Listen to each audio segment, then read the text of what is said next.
ಹುಬ್ಬಳ್ಳಿಯಲ್ಲಿ ಭೀಕರ ಮರ್ಯಾದಾ ಹತ್ಯೆ ಪ್ರಕರಣ 8 ದಿನಗಳೇ ಕಳೆದರೂ ಗ್ರಾಮಗಳಲ್ಲಿ ಭಯದ ವಾತಾವರಣ ನಿರ್ಮಾಣ. ಇನಾಂ ವೀರಾಪುರ ಗ್ರಾಮದಲ್ಲಿನ ಕುಟುಂಬಗಳಲ್ಲಿ ಭೀತಿ. ಧಾರವಾಡ ಜಿಲ್ಲೆ ಹುಬ್ಬಳ್ಳಿ ತಾಲೂಕಿನ ಇನಾಂ ವೀರಾಪುರ ಊರೇ ಬಿಟ್ಟು ಹೋಗುವ ಭೀತಿಯಲ್ಲಿರುವ ಕೆಲ ಕುಟುಂಬಗಳು. ಇನ್ನು ಧೈರ್ಯ ತುಂಬುವ ಕೆಲಸ ಮಾಡದ ಜಿಲ್ಲಾಡಳಿತ, ಗ್ರಾಮಕ್ಕೆ ಭೇಟಿ ನೀಡಿ ಧೈರ್ಯ ತುಂಬದ ಅಧಿಕಾರಿಗಳು.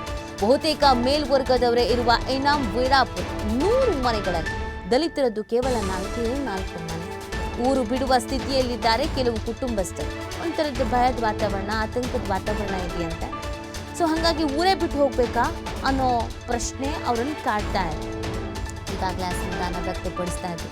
ಯಾವೊಬ್ಬ ಅಧಿಕಾರಿಗಳು ಕೂಡ ಬರಲಿಲ್ಲ, ನಮ್ಮ ಬಗ್ಗೆ ಗಮನ ಹರಿಸಲಿಲ್ಲ, ನಮ್ಮ ಬಗ್ಗೆ ಯೋಚನೆ ಮಾಡಲಿಲ್ಲ, ನಮ್ಮನ್ನು ವಿಚಾರಿಸಲಿಲ್ಲ ಅಂತ ಸಚಿವರು ಸಂತೋಷ್ ಲಾಡ್ ಅವರು ಆಸ್ಪತ್ರೆಗೆ ಹೋಗಿ ಭೇಟಿ ಕೊಟ್ಟು ವಿಚಾರಿಸಿ ಹಣದ ಸಹಾಯವನ್ನು ಮಾಡಿ ಬಂದಿದ್ರು.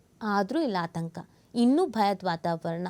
8 ದಿನಗಳಾಗ್ತಾ ಬಂತೂ ಮನೆಯಿಂದ ಹೊರಗೆ ಬರೋದಕ್ಕೂ ಭಯ ಪಡ್ತಾ ಇದ್ದಾರೆ. ಅಯ್ಯೋ ಏನಾಗ್ಬಿಡುತ್ತೋ, ಏನು ಕತೆನೋ ಅಂತ. ಆ ಥರದೊಂದು ಪರಿಸ್ಥಿತಿ ಇಲ್ಲಿ ಸದ್ಯಕ್ಕೆ ನಿರ್ಮಾಣ ಆಗಿದೆ. ಊರೇ ಬಿಟ್ಟು ಹೋಗಬೇಕಾ, ಇಲ್ಲಿರೋದಕ್ಕಾಗತ್ತಾ, ಇಲ್ಲಿ ಜೀವನ ಕಟ್ಕೊಳ್ತೀವ ನಾವು ಸಲೀಸಾಗಿ, ಸಾಧ್ಯನಾ ಅನ್ನುವಂಥ ಚಿಂತನೆಯಲ್ಲಿ ಇದ್ದಾರೆ ಅನ್ನೋದು ಗೊತ್ತಾಗ್ತಾ ಇದೆ. ಇವತ್ತಿಗೂ ಈ ಥರದೊಂದು ಪರಿಸ್ಥಿತಿ ಇದೆಯಲ್ಲ ಅನ್ನೋದು ಆಶ್ಚರ್ಯಕರವಾದಂಥ ವಿಚಾರ.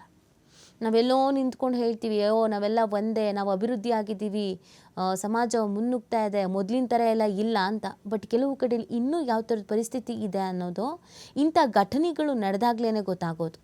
ನೋಡಿ, ಇಲ್ಲಿ ಒಂದು ಘಟನೆ ಅವ್ರನ್ನೆಲ್ಲ ಯಾವ ರೀತಿಯಾಗಿ ಭಯಭೀತಗೊಳಗಾಗುವಂತೆ ಮಾಡಿದೆ ಹೇಳಿ ನೋಡೋಣ. ಮನೆಯಿಂದ ಒಂದು ಹೆಜ್ಜೆ ಹೊರಗಿಡೋದಕ್ಕೂ ಯೋಚನೆ ಮಾಡ್ತಾ ಇದ್ದಾರಂತೆ. ಇಲ್ಲಿರೋದು 4 ಕುಟುಂಬ. ಅವರು ಕೂಡ ಈ ಊರೇ ಬೇಡ, ಈ ಊರಿನ ಸಹವಾಸವೇ ಬೇಡ, ಬಿಟ್ಟೋಗ್ಬಿಡೋಣ ಅಂತ. ಅಂದರೆ ಇಲ್ಲಿ ಮನುಷ್ಯರಿಗೆ, ಮಾನವೀಯತೆಗೆ ಬೆಲೆ ಇಲ್ಲ. ಕೇವಲ ಜಾತಿಗೆ, ಧರ್ಮಕ್ಕೆ ಮಾತ್ರ ಮೇಲು ಕೀಳು ಇದಿಷ್ಟೇ ಇರೋದಿಲ್ಲಿ, ಬೇರೆ ಇನ್ಯಾವುದೂ ಇಲ್ಲ. ಅಧಿಕಾರಿಗಳ ಸ್ಥಳಕ್ಕೆ ಭೇಟಿ ಕೊಡಬೇಕು, ಧೈರ್ಯ ತುಂಬಬೇಕು, ಮಾತುಕತೆ ಮಾಡಬೇಕು, ಹೊಂದಾಣಿಕೆಯಿಂದ ಇರುವಂತೆ ಹೇಳಬೇಕು. ಎಷ್ಟೆಲ್ಲ ರೂಲ್ಸ್ ಆ್ಯಂಡ್ ರೆಗ್ಯುಲೇಷನ್ಸ್ಗಳಿಗಿದೆ. ಹಾಗಿದ್ರೂ ಯಾಕೆ ಈ ಥರ ಆಗತ್ತೆ? ಸಂವಿಧಾನ ಎಷ್ಟು ನೀಟಾಗಿ ಹೇಳುತ್ತೆ ಎಲ್ಲರೂ ಒಂದೇ ಅಂತ. ಆದ್ರೂ ಯಾಕೆ ಈ ಥರದೊಂದು ರೀತಿಯಾದಂಥ ಪರಿಸ್ಥಿತಿಯನ್ನು ಎದುರಿಸ್ಬೇಕಾಗತ್ತೆ? ಕೆಲವರು ಬೇಸರ ಆಗತ್ತೆ.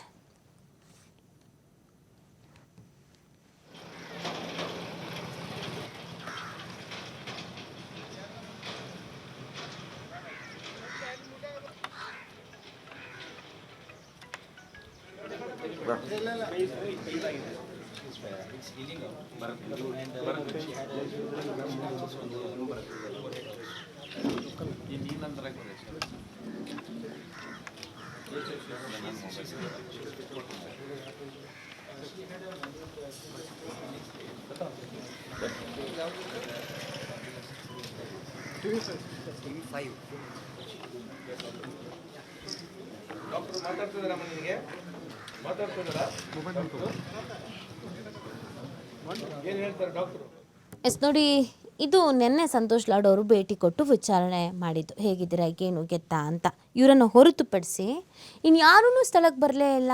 ಯಾವ ಅಧಿಕಾರಿಗಳು ಘಟನೆ ನಡೆದು 2 ದಿನ ಆಗಿದ್ರೂ ಬಂದಿರಲಿಲ್ಲ. ಯಾವಾಗ ಇದು ಸಾಕಷ್ಟು ವಿರೋಧ, ಚರ್ಚೆ ಎಲ್ಲ ಕಾರಣವಾಯಿತೋ ಆವಾಗ ಅಧಿಕಾರಿಗಳು ಬಂದರು.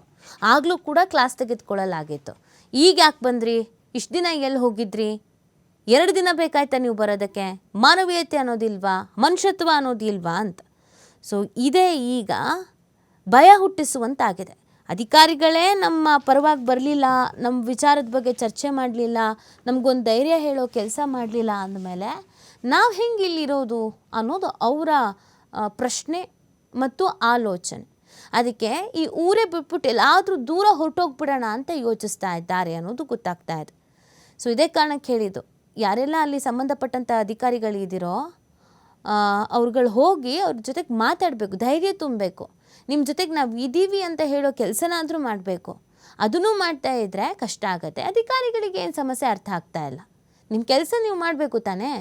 ಯಾವುದೋ ಒಂದು ಮೇಲ್ವರ್ಗದವ್ರಿಗೆ ನೀವು ಅಧಿಕಾರಿ ಆಗಿರೋದು, ಆ ಮೇಲ್ವರ್ಗದವರ ನಿಮಗೆ ಸಂಬಳ ಕೊಡೋದು, ನಿಮ್ಮ ಕೆಲಸ ಏನಿದೆ, ನಿಮಗೆ ಸಂಬಳ ಯಾರು ಕೊಡ್ತಾರೆ ಅದನ್ನು ಮಾಡಬೇಕು ಅಲ್ವಾ. ಅದನ್ನು ಹೊರತುಪಡಿಸಿ ನೀವು ಇಲ್ಲೂ ಮೇಲ್ವರ್ಗ, ಕೀಳ್ವರ್ಗ, ನಾವು ಅವ್ರನ್ನ ಮಾತಾಡ್ಸಲ್ಲ, ಇವ್ರನ್ನ ಮಾತಾಡ್ಸಲ್ಲ, ಅವ್ರನ್ನ ಮಾತಾಡಿಸ್ಬಿಟ್ರೆ ಏನಾಗ್ಬಿಡುತ್ತೋ, ಅವ್ರ ಪರವಾಗಿ ನಿಂತ್ಕೊಂಡ್ರೆ ಏನಾಗ್ಬಿಡುತ್ತೋ, ಈ ಥರದ ಯೋಚನೆಗಳನ್ನು ಯಾಕೆ ಮಾಡ್ತಾ ಇದ್ದೀರಾ? ಮಾನವೀಯತೆ ಹಿತದೃಷ್ಟಿಯಿಂದನಾದರೂ ಹೋಗಬೇಕಲ್ಲ, ಧೈರ್ಯ ಹೇಳಬೇಕಲ್ಲ, ನೊಂದವರ ಪರವಾಗಿ ಯಾವಾಗಲೂ ಇರಬೇಕಲ್ವಾ, ಅವ್ರ ಪರವಾಗಿ ಧ್ವನಿ ಎತ್ತ ಕೆಲಸ ಮಾಡಬೇಕು ಅಲ್ವಾ.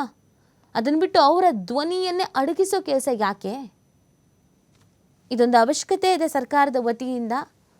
ಅಲ್ಲಿರುವಂಥ ದಲಿತ ಸಮುದಾಯದವ್ರ ಜೊತೆಗೆ, ದಲಿತ ಕುಟುಂಬದವ್ರ ಜೊತೆಗೆ ಮಾತುಕತೆ ನಡೆಸಬೇಕು. ಅವರಿಗೆ ಧೈರ್ಯ ಹೇಳೋ ಕೆಲಸ ಮಾಡಬೇಕು, ಧೈರ್ಯ ತುಂಬೋ ಕೆಲಸ ಮಾಡಬೇಕು.